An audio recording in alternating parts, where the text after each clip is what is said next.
Good morning, Mother. About the trip this week, we plan to meet up at 10 a.m., right? Yes, that's right. Oh, yeah. And I wanted to ask you about that trip. Why did you reserve rooms at a hotel? I said I wanted to stay at one of those cottages on the lake, didn't I? Well, this trip was planned for Brian's graduation gift, and you know how he prefers the city rather than the outdoors. And another thing, the hotel has an allergy-specific menu, which I'm sure you know. Brian has a severe allergy. There are certain things he can't eat. Figured it was best to be on the safe side, and also enjoy the vacation without having to worry about what he can eat or can't eat. I'm sure you understand. This allergy thing again, huh? It's so strange that he can't eat eggs or milk or anything with flour in it. I wonder why he developed such allergies. Maybe you didn't feed him right when he was a child. No, I don't think that's it. He was born with it. Oh, really? But, I mean, I have to close up shop to go on this vacation, and we have to stay in a hotel in the city? That's no fun. Why do I have to sit back and take it? I mean, I'm the one running a business, and I need a vacation, and staying at a hotel is not really my way of relaxing. So, you're taking time off from work? Of course. The only one that's working at the shop is my husband and my eldest. If my husband takes time off from the shop, well, the shop won't function properly. If my son James was left to mind the place, we would go bankrupt. Thank you so much for all your hard work, Mother. If my husband had not demanded that I go on the trip, I would have passed. But he insisted. Yes, I see. Thanks so much, Mother. Oh, yes, and Brian said it would be disrespectful for us to leave Grandma behind all by herself. I hope you'll accept how kind and considerate he is towards you. And I hope you occasionally talk to him. Whenever you two meet, you never really talk much. I was getting a bit worried. No way! Why do I have to go on a vacation and then have to spend time blabbering with my grandson? What would we even talk about? And to be honest, I really don't get along with him. Really? Okay, I see. I heard there was a beautiful park nearby. We could arrange a picnic for a day. The weather is supposed to be really nice around this time. Oh, yeah. A picnic, huh? Well, whatever. At least I'll get a little break from all the work I've been doing. Don't worry about me. I'll find stuff to do. Okay, Mother. Whatever you want. But could you select some spots I would enjoy while we're there? That would be helpful. I mean, I'm taking precious time off to celebrate his graduation. It's the least you can do. Hello? Mother? I'm really sorry. Brian was just hospitalized. Could you return home without us? Huh? I thought we were all going back together. I haven't even made plane reservations. I'm sorry, but I can't leave Brian's side at the moment. Please, this is an emergency. Okay. Why did I even consent to this trip? What a total waste. I'm really sorry about this. My husband keeps asking me, so why was he hospitalized? What was the cause? Well, it's obvious. It was an allergic reaction. I guess there was an ingredient in his meal which he was allergic to. I should have known. It was all my fault. I checked with the hotel staff and they were adamant that there was nothing he was allergic to was included.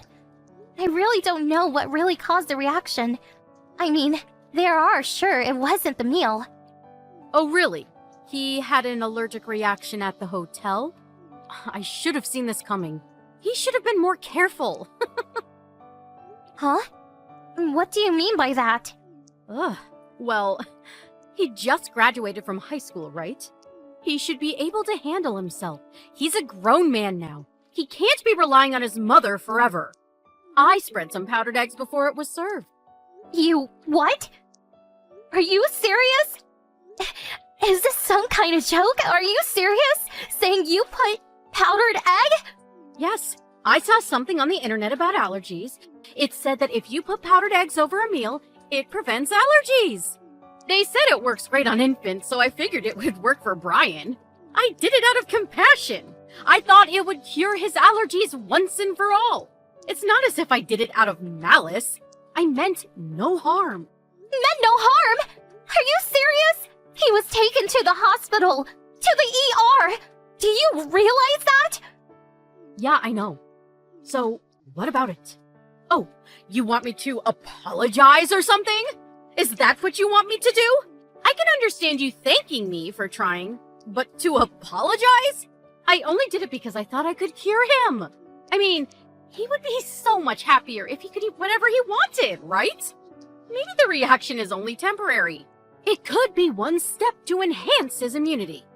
You never know. Maybe next time he eats eggs or whatever, he may get no reaction at all.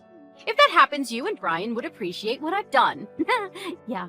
You know, maybe we should have him eat it again, but really build his immunity and say goodbye to this bothersome allergy. Please, stop making this out to be one big joke. Would you have been so insensitive if Brian had died? What would you have done? This allergy is no joke. One mistake and he could have died. Even this very moment, he is in great pain. This is all your fault! I really can't believe you actually did this. You're blowing this all out of proportion. The reason why he became such a frail boy is probably because of your constant obsessiveness towards him. It's actually all your fault. I'm sure of it. You probably brought him up all wrong. Always picking what he can eat and what he can't. You ruined his childhood. And I stepped in to try and help. And I get this in return? Ugh, please. Okay, just forget it. I completely realize what kind of person you really are. We will probably never see you again. You were family, and I went along as long as I could. But this is it. Good riddance. Oh, I see. Showing your true colors, I see. Well, so I don't have to see my grandson anymore. Actually, that's not a bad thought. You didn't do this because you dislike Brian. Or did you? Not sure. I'll leave that up to your imagination. I should add that I dislike both you and Derek.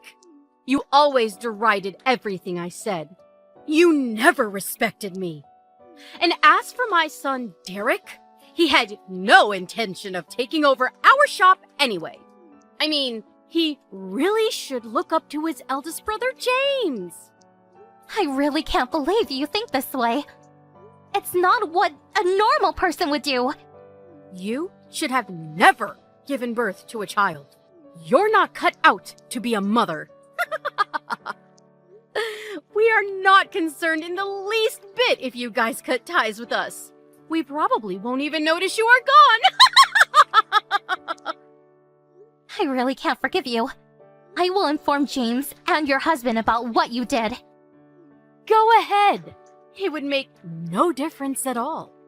Huh? You're delusional. Your husband and son would never put up with what you did. They all work at my store. Or did you forget that little tidbit? You informed them. Do you really think they would reprimand me, the owner? You're the one who is delusional. Cut ties with me. Well, that means they will be out of a job. Would they really risk it all for a complete stranger? What about my husband, Derek? What about him? He's your son. I don't consider him my son anymore. You've contaminated him with your thought germs.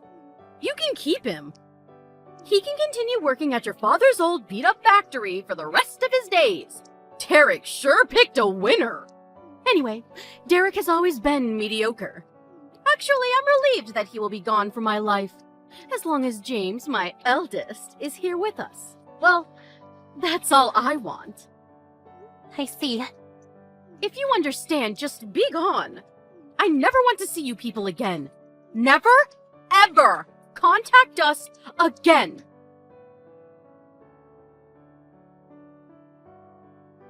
Melanie! What did you tell my husband? Come on, answer me! What did you say? I thought you said you never wanted to contact with us. Just be gone. Isn't that what you said? Never mind that. Just answer me. Why do I even have to listen to you? This is one big waste of time. Goodbye. My husband and my son James, they just told me they quit and left the house about a week ago. They said they could not put up with me anymore and just up and left. My husband, he hasn't returned since. I was forced to close the shop. I can't very well run it all by myself. Oh, really? It must be very difficult. Okay, goodbye. Stop kidding around. You did this. I know it. No, it wasn't me. Stop lying. I know when you're lying. Who else would do this besides you? Don't ask me. I really don't know about that. Why don't you just work it out yourself? Is this Derek's doing? Did he put you up to this? Or was it the both of you scheming behind my back? That's it! I knew it! Derek has always been like that. He's always trying to embarrass me. It was not Derek. Huh? Then who the hell blabbed to my husband and son? Do you really want to know? Melanie, let me make one thing clear. You are talking to your mother-in-law!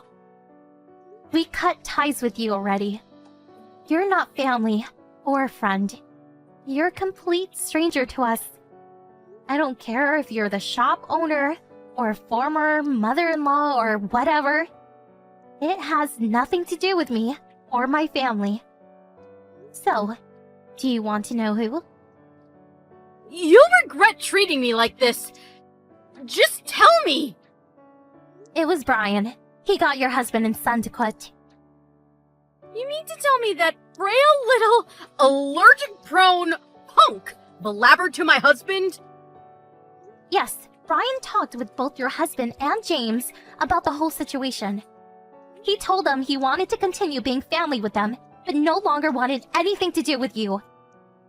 All three of us explained the whole thing to your husband and to James. It's true that your husband is unable to refuse you. And if he does, he loses his job and a place to live. That's where my parents come in. I asked my father to give them a job and a place to live for a while. Your husband pleaded with mine to help him out. And I guess that was what convinced my folks. My father was looking for people, so actually, it was a godsend for us to get not only one, but two competent employees. Oh, yeah, for your information, they have already moved into our dormitory facility. No way! You're making all this up. That can't be right! As for your son, James, he's already moved here with his wife and son, your grandson. And your husband, he grabbed the basic essentials and is already living over here. The four of them are living in the apartment dormitory that my father owns. I hear that your shop only employed your husband and son, right? You made them work 7 days as well, hardly allowing them a day off. But neither of them complained, especially your husband, who still apparently loved you, despite your flaws. But after what you did to his grandson, he came to his senses and no longer wanted anything to do with you. He was on the verge of tears while telling me this. He also said that once the whole thing is settled, he plans to begin divorce proceedings. I recommend that you make preparations. That's all I got to say. Goodbye. Not so fast! Oh, hello, Melanie. I was just contacting you because I want to give Brian a gift to commemorate his high school graduation. I was wondering if there was anything in particular that Brian wanted. What does he like? Huh? Is this your mother? I thought I blocked you and deleted all your contact information. Must be some kind of mistake. Goodbye. Hold on a second! Huh? What do you want? Come on! Don't be that way! Let's talk this over! I mean, we're a family, aren't we? We've been a family for the last 18 years. That's got to mean something, right? What family? Are you serious? How many times have you thrown out my cooking, saying it was crap? Saying I always buy takeout food or taking our vacuum cleaner without permission, stuff like that. Oh, yeah, and about that little thing about jeopardizing my son's life? Good, wholesome family stuff like that? Well, I thought I was just acting normally, but I regret it all. I'm really sorry for acting that way for so many years. I really regret that thing about the powdered eggs. I truly thought it would help. Ever since then, I looked back on what I did and feel absolute regret. I sincerely apologize for it all. Are you saying all this because your husband is demanding a divorce?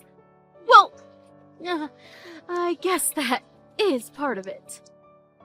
So, that's what this is all about, huh? Well, yeah. You know, I just wanted to... Please stop. You don't have to get all worked up over it. I have a suggestion. What do you say we all take another vacation? All together, as a family. Including Brian. I really want to fix this and just be a happy family again. Oh, you are totally delusional. Are you kidding me? You used to invite me on these trips all the time. Come on, think about all the good times we had. We can do it again. About that last trip, I really didn't even want to invite you. But how could I just invite Grandpa and not you, right? So I had no choice but to ask you to come along. But it turned out to be a nightmare for us and for Brian. Please, I beg you. At least accept my apologies. Maybe then Grandpa will change his mind about divorcing me. I knew it was all about yourself. You contacted me to get to Grandpa to change his mind. This sincerity shtick is not going to cut it. The world's worst mother-in-law to the very end. Very fitting if you ask me. Thanks for wasting my life for 18 years. I'm so glad to cut ties with you once and for all. Please, Melanie, you've got it all wrong. James left saying he never wanted to see me again. I can't get in touch with him. If my husband leaves, I will lose everything. The shop is as good as gone. This shop was handed down from my mother and father. They protected this place for a generation. I'm sure you understand. Please help me out. Please, Melanie. I'll do anything you say. Brian was in the hospital for several days, but recovered completely and came home. He's currently getting ready to go off to college. As for my former mother-in-law, she was refusing to consent to the divorce, but finally relented, and the divorce went through recently. The shop she was running was not able to attract potential employees. Who would want to work for her, right? Well, the shop eventually went under and closed. She is currently putting the shop on the market, and now lives in an old, dilapidated apartment somewhere. According to Grandpa, she always purported to be the owner who ran a prosperous shop, but in reality, the shop was in the red. I can sort of understand her predicament now. And about knowingly serving food to an allergic person, that's a crime. We're currently discussing the situation with our lawyer about pressing charges against her. For my former mother-in-law, her current predicament does not look very good. After 18 years of torment, I hope she finally gets what she deserves.